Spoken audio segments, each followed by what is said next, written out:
May pasabog ngayon si Kim Cho sa kanyang 18 years anniversary sa showbiz.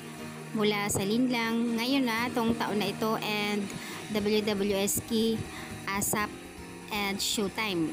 So, ayan, may pasabog na gaganapin si Kim Cho. Abangan yan guys sa 18th anniversary. So, kailan kaya or saan kaya yan gaganapin? Sa clip video na ipinakita kung saan ay yung isang sasakyan na mayroong pong post si Kim doon mismo, photos na may nakalagay na 18th anniversary. Sa Showtime kanina kung saan ay nagpaabot na pagbati kay Kim Cho na congrats dahil sa loob ng 18 years maraming pinagdaanan pero masaya at marami siyang na-achieve. Syempre naman. Doon nabubuo yung pamilya niya, marami siyang natutulungan sa loob ng 18 years, ika nga breadwinner, sabi niya, pero proud siya.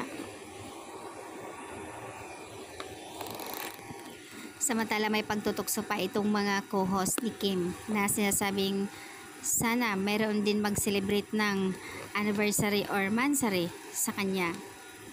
Pero syempre alam na natin lahat kung sino yung tinutukoy nila, si Paolo Avellino, na mag-celebrate din bilang anniversary or mansari. Pero hindi yan mansari guys, mansari, anniversary na talaga yung mga yan.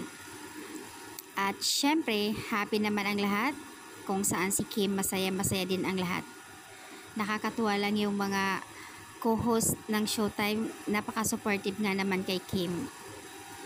Congrats! So ayan, abang-abang tayo guys kung saan gaganapin pasabog ni Kim. Malamang may mga showdown na naman yan or buwis buhay na gagawin ni Kim Cho para sa kanyang 18th anniversary sa showbiz.